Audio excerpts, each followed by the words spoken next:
Before Hijrah, after Hijrah, like, it's not a theme. That doesn't tell me much about what the ayat are talking about. Okay? Number 10. What has changed with respect to the Quran between revelation and till today? So I marked this a little bit flexible, honestly. I gave it less marks than I gave it out of 3. Technically, it should have been given maybe out of a little bit more, but I think very rare did somebody take it until today. Everybody talked about the Quran from the time it was revealed to the Prophet ﷺ to about Uthman's time. There's some people that added the tashkil and the ajam, that's good, but all the way till today, what's changed? Like, if I pick up a mushaf today and I compare it with what was revealed to the Prophet ﷺ, how did things evolve and change? So the very most important thing that needed to be addressed in this question is the text, the order, the arrangement was not changed. That needed to be in there. Like that's critical. Do we understand? The text has not changed. The order has not changed. The ayat, the surah has not changed. The order has not changed. Clear? That is a must. What has changed is ways that scholars have applied to facilitate the recitation so that people can read it like the Prophet ﷺ read it. Right? So that's where we talk about tashkil and i'jam, right? Or the coloring, or the coloring of the letters so that people do the tajweed so they can read it like the Prophet ﷺ read it. That has changed in the mushaf. You could have divided this into oral versus written. Orally, nothing's changed. We read it exactly the same way the Prophet ﷺ read it in different qira'at. Written, nothing's changed in order in text except the style of the script changed, the voweling, etc. Right? So that has changed written. So you could have, there's lots that could have been said here, but I needed key points, specifically the text and the arrangement, and then addressing it until today. Because this question is really, again, I said, until today, not until Uthman's time. Because this is all for us to appreciate and understand the value of how it was preserved, and for us to be able to answer people when they say, oh, you're telling me this mushaf, if I turn it and I take an historical mushaf from the time of Uthman, it's going to be exactly the same? It's not going to be exactly the same. And you can explain why. That's the whole point of the question. Yes?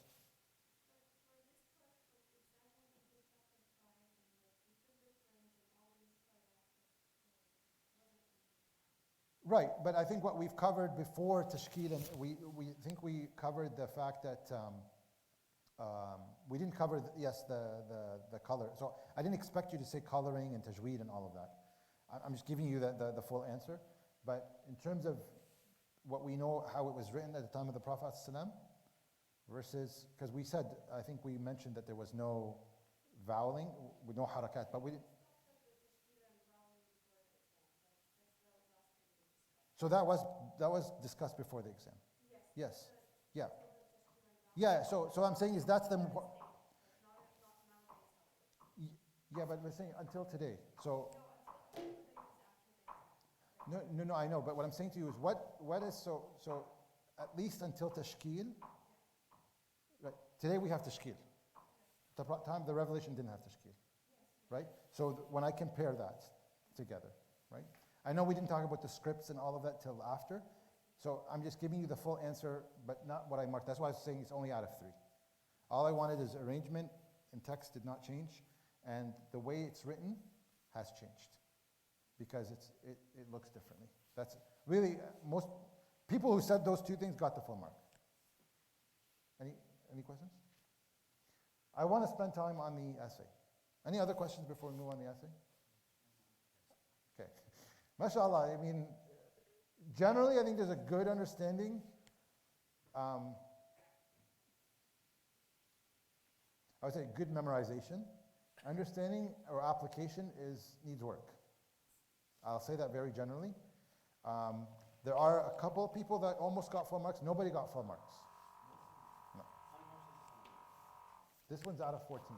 And I was also lenient there because it could have been out of like 30, but So my lenience, probably, no, he's not lenient. That's my definition of leniency. So there's a lot of important points here. Number one, everybody, almost everybody, if not everyone, give me a spiel about the oral transmission. This is talking about written transmission. I understand that oral is important, and what you just needed to say is orally was preserved and it complements the written. But I didn't need to know it went from, because if you talk to a non-Muslim and say, it went from Allah to Bayt al-Izzah, and then it was revealed in Ramadan in one night, like, that's not relevant for people like that, right? It's important to understand for a different audience, or for you. But you don't need to talk about all of that when you're describing to someone, a non-Muslim, how it was preserved. Because you have to put yourself in the shoes of a non-Muslim, right? They're looking at it scientifically or logically. You're telling me the writing here has not, like, how was it preserved? You know, you could say all the things that Jibreel came down, you could say all of that, but that's not answering the question. Most people did not answer that question from that context. Okay? It's important to say it was orally transmitted because the oral complements the written, because they're supporting each other, right? If somebody wrote something wrong, no, everybody memorize it this way. That's how you wrote it. So you can mention that, but I don't need you to go over every single step in the transmission orally, okay? Because it's specifically saying written, okay? So there's, again, a lot of people wrote excellent points, different ones, so I just kind of took some notes just to remind me of what was missed here. Okay. The conditions, so most people miss this as well. The conditions that the Prophet ﷺ, when he was reciting it to the Sahaba ﷺ, and his scribes ﷺ, and they came and they wrote. A lot of people miss the fact that the Prophet ﷺ asked them to recite it back to him. Okay? So that's important. So yes, he had scribes, but it's kind of like a check that the Prophet ﷺ did, right? Confirmation. Okay, I just told you this, read it back, just to make sure you wrote it correctly, right? Because the Prophet ﷺ couldn't write, so he asked the scribes to write. Because that will also be to a non-Muslim saying to you, well, how do we know it's not changing? First of all, you're saying your Prophet, ﷺ, doesn't know how to write, so how is it written? Well, he told, how do we know they didn't make a mistake writing it? Well, that's because he told them to say it back. And this was done in the different recitations. I know we didn't talk about qira'at, but we alluded to them that there are different qira'at, and he did it in those different ways. So that was an important point to make sure. Abu Bakr and Uthman, we know the conditions. Some people didn't specify the conditions of what at the time of Abu Bakr, when he assigned Zayd, that you need two witnesses. So you need two witnesses, but also two pieces of writing. And the key point here is the writing had to be done in the presence of who? The Prophet ﷺ. You brought a piece of writing that you wrote in his presence, ﷺ. Otherwise, anybody can write anything and bring it and say, oh, my friend has the same one. Well, how do we know these guys didn't plot and introduce something to the Quran? And they brought their friends or witnesses. No, the condition is you have to write it in the presence of the Prophet ﷺ. So, very subtle but important points that needed to be incorporated in your answer. Okay? The concept, again, this is also rarely talked about. And again, I'm talking about generally what the answers are, because I can't go into every single person's specific answer. But generally speaking, the concept of mutawatir was not discussed. That's an important element. Because if you talk about to non-Muslims statistically, they'll think about statistically, well, what's the probability that everyone is going to agree to make this incorrect change or have this exact same mistake, and it's memorized incorrectly and written incorrectly by everyone? It's impossible.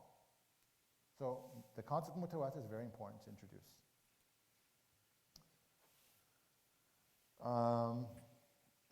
Okay, what else? So destruction of personal copies. Some of you mentioned that, which is good, but make sure you mention it, because that makes sure that you don't introduce things that may be missing. And we know the Sahaba, the Masahif of the Sahaba, because they did it as their personal notes, were missing. We're missing certain things. Maybe because they started writing it too late. Maybe they missed a day. at the end of the day, there are variations amongst their masahif. Those had to be destroyed.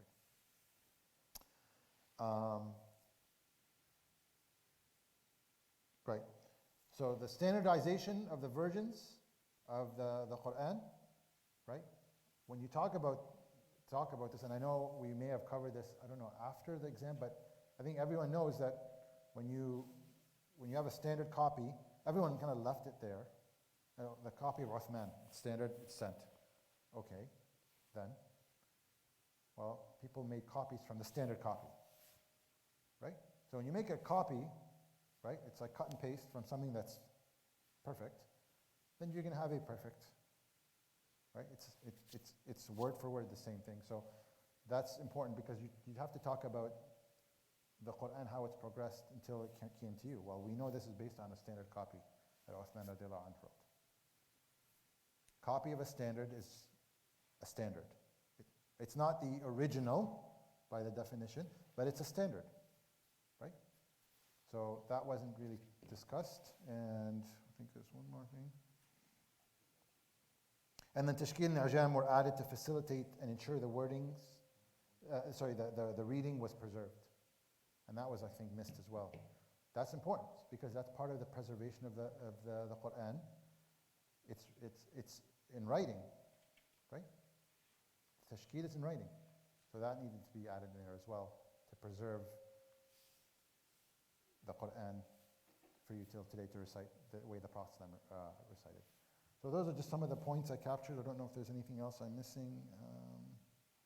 Yeah, and then when you make a copy from a standard copy, it obviously involves people, scholars scrutinizing and looking in to make sure you didn't miscopy anything.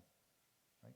Today it's a lot easier to ensure that because everything is printed electronically, right?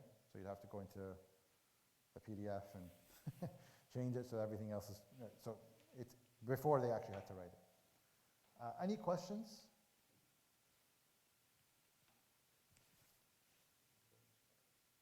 Oh, the bonus. So, subhanAllah, I forgot the bonus. Like, a lot. So I think maybe like not even a handful of people answered the last question. So, provide ayah to support the fact that even the hadith of the Prophet ﷺ was inspired by Allah. Actually, everything that the Prophet ﷺ did is inspired. وَمَا يَنْطِقُ عَنِ الْهَوَىٰ إِنْ هُوَ إِلَّا وَحْيٌ يُوحَىٰ. Surah An-Najm, he does not, you didn't have to say that ayah in Arabic, you could have just referred to it in English, you would have got the mark. Again, it's a bonus. The Prophet ﷺ does not say anything out of his own desire. It's all inspired to him, and obviously inspired by Allah subhanahu wa ta'ala. Any comments or questions or clarifications required? I will stick around inshallah if you want to talk one-on-one about your exam. And if you didn't get your mark, I can email you your mark, inshallah. And I didn't mark up your, I marked it but not on the sheet, so I can't give you I won't have anything to give you back, but based on today's comments, make sure that you add those if you were missing any of those key components.